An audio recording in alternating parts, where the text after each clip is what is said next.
Oh, okay, okay. I'm getting there. Getting there, good, good. Awesome, awesome. Oh, we have some new faces. Well done. Woohoo! Word is getting around. So, yes. So we're going to start with, well, first of all, I did say last class we did why is my JJ dry, right? Right. And I promised the guys in the house that we were going to talk a little bit about men. It's raining men, so little time. But it's just not fair, you know? I mean, if they come in here and all our stuff, about our dry JJs, right? After menopause or perimenopause, and I think it's only fair we have a little knowledge about what's going on in the male-opause. That there is a male-opause, okay? And oftentimes,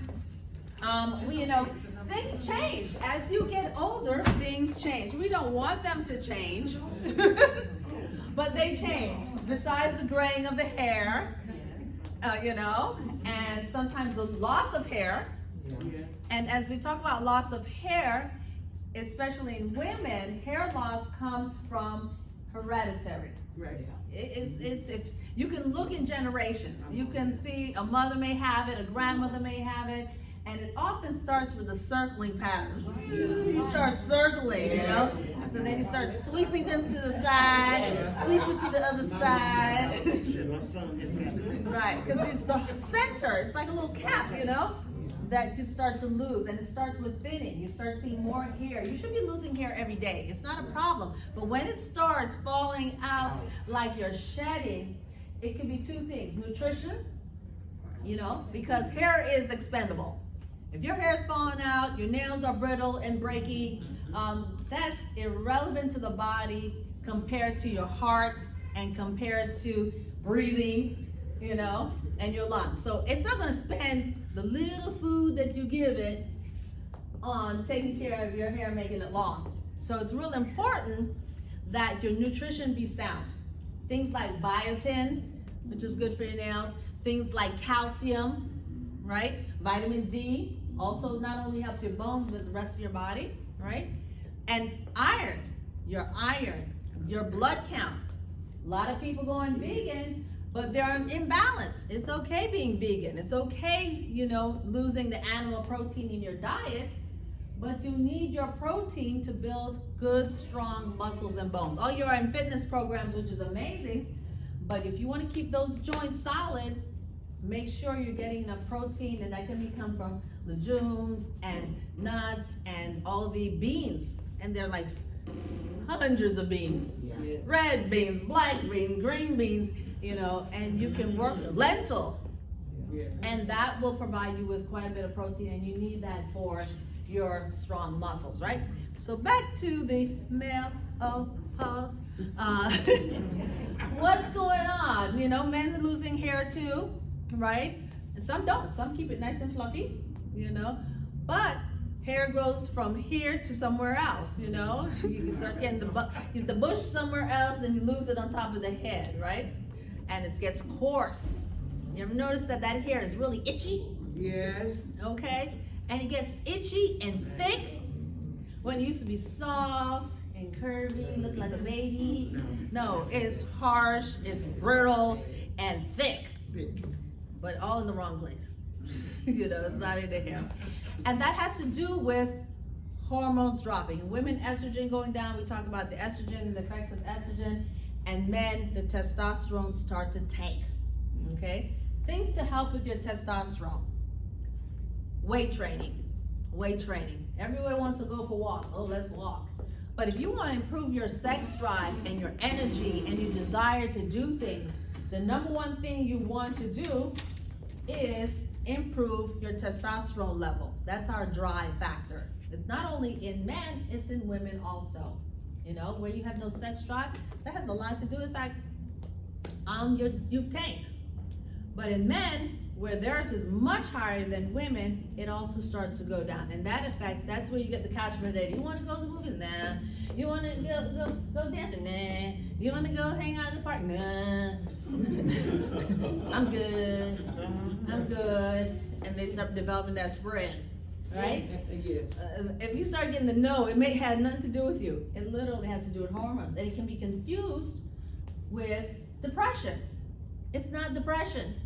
You know, a lot of people assume that when they don't feel like doing anything, that they're depressed. It can be very much related to hormones. Estrogen going away and the testosterone tanking. And the hardest thing that you have to do is move, you know, which is crazy. You have no drive to do anything, and the solution to the not doing anything is to do something. So it's the hardest thing, and this is where it's important to have a team of people that helps to push you, support you, to drive you, and pull you out. But don't forget, people don't ask, don't give.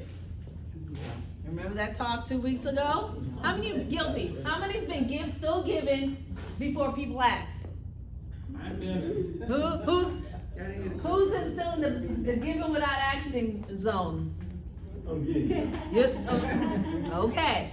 For those of you who don't remember that class, it was about giving people things before they ask, and they get your feelings hurt when they don't appreciate all you've done, all you sacrificed. Then your feelings get hurt, and nobody asked you.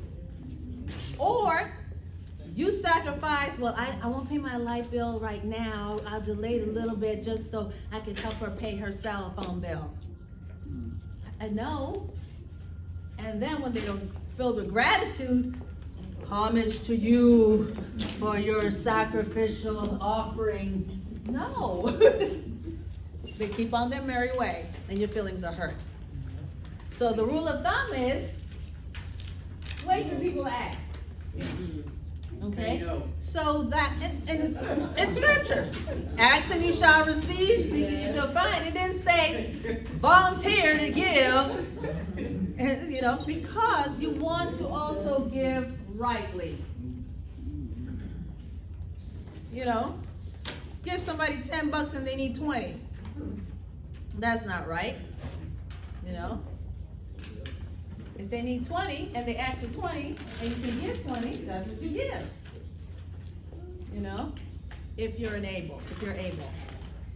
But to avoid your feeling getting hurt, who was the one working out? Somebody was working out and wanted their daughter to work out too, and was getting her feelings hurt when she just told her to stop bothering her. Okay. You know, you see a good movie or find a good church. I love that. You gotta come to my church. It's right, it's good. You know, come on, girl, you got to go. And they didn't tell you they were looking for religious rescue. You know? That minister is the bomb. You gotta come. You know, and nobody asks you for rescue. Okay, you know? Now, yeah, a lot of people go, you got a church home? I'm looking for a church home. Oh, girl, come to mine. Okay? Oh, I heard this at the sermon yesterday. You know, Frank, you need to do such and such and such a thing, because, you know, I heard it, I read it, I saw YouTube it, I Googled it, and you need to do this. No, ain't nobody asks you, don't give it. Don't give the advice. So very important. This nice volunteer of a specimen of a man came to class to help us understand men and their hormones. But he's not going to run home and share unless somebody asks. Because a lot of people feel personal that when they can't get their erections up. You know, that's the hardest thing to get men to talk about erections, okay? Because it's tied to who you are as a man. And the truth is, if your hormones start to dip, it can affect your drive, whether you want to do anything, but it also can affect the erection, right? Because it gives the hormone and testosterone. And remember, we started back in April. Sexuality begins where? In the mind, between the ears.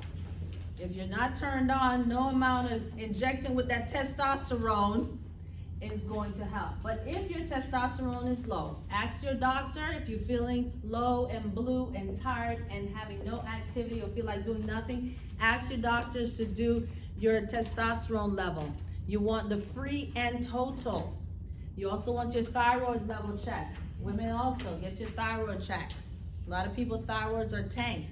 But in men, also you want to get your testosterone, your free and your total testosterone, right? And you also want to check the PSA because, of course, the treatment to low testosterone, the first one, and the non-hormonal is muscles. Start getting those muscles built. You know, start getting gym weight training. The second thing that way you can treat it if it's low and the prostate is okay, that's a PSA test, is also adding testosterone back. It takes at least 4 to 6 weeks to start seeing a conversion of increase.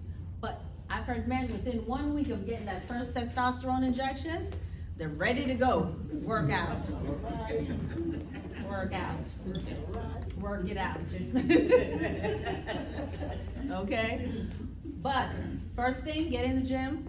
Yes, do your cardio, but start weight training. Women also, and men. Now, you've already had the testosterone, it's fine. Your prostate is fine. And you're still having trouble maintaining erection and having a drive.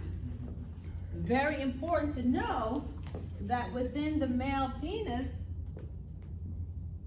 it's not just a joystick. It has highways. And these highways are blood vessels. You have muscles and you have blood vessels. What do you think happens when you clog up any blood vessel? Traffic jam, poor circulation. You need flow. You need flow for it to go. Okay? It's not going anywhere. There's no flow. It won't go. Okay? So if this is all chopped up with cholesterol and plaques, you will have difficulty. Okay? The same thing, if behind here is the prostate, if that baby is swollen up, it's choking off the blood supply here because it's got so big, which happens naturally over time, flow is obstructed, again, can't go. Good news, da-da-da. Vitamin B and C, Viagra and Cialis.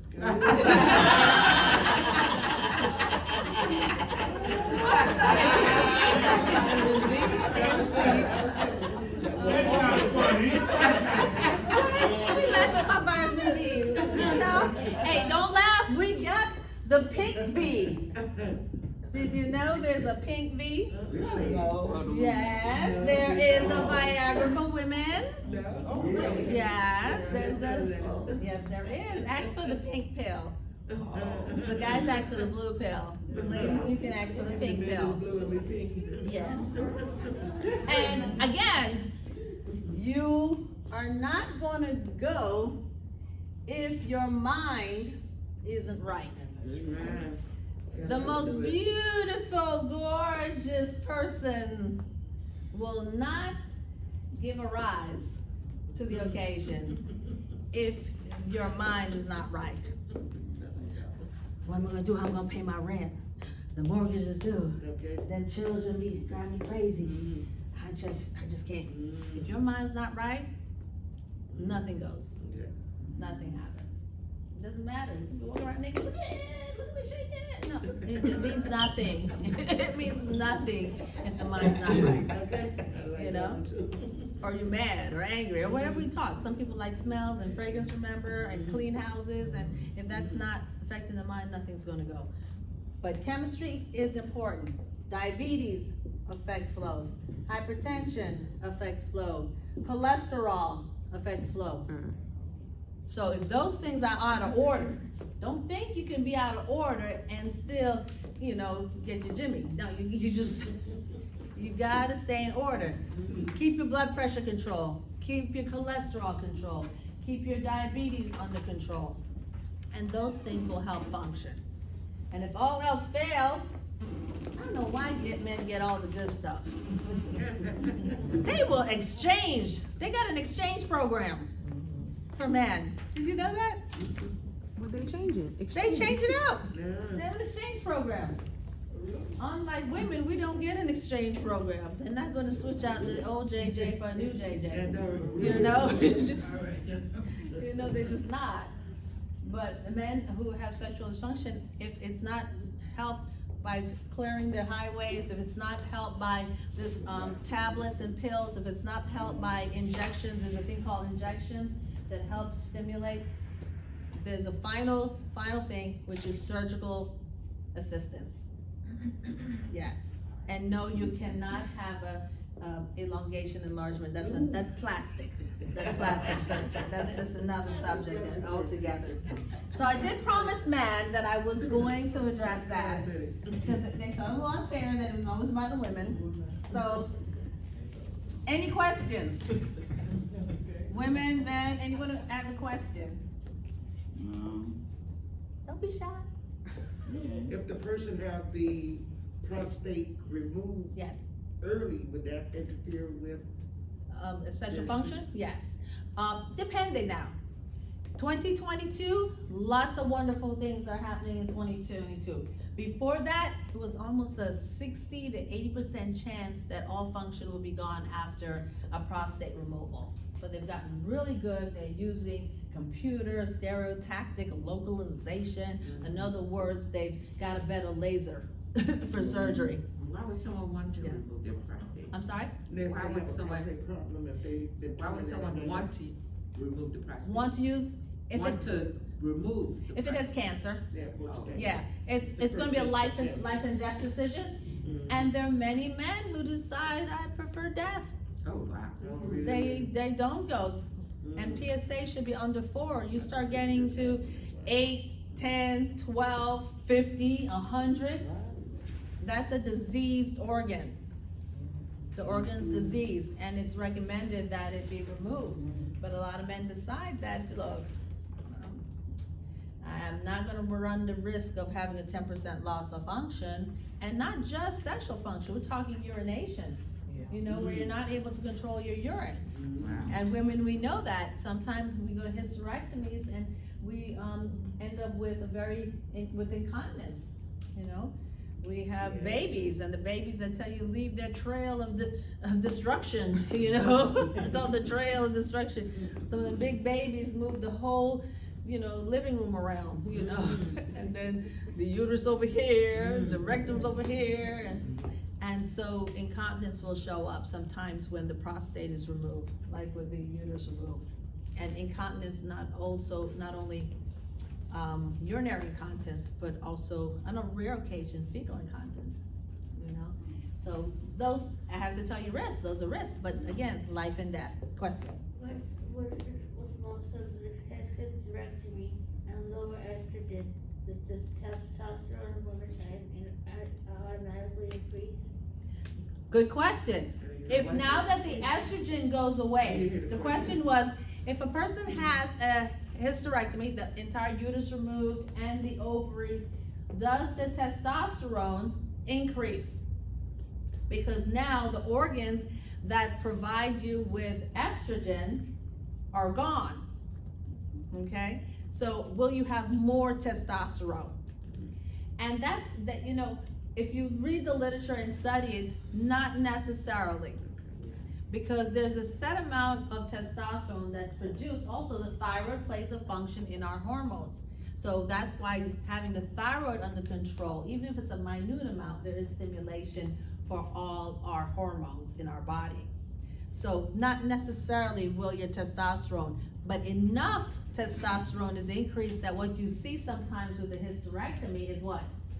Increased facial hair, coarseness in the area.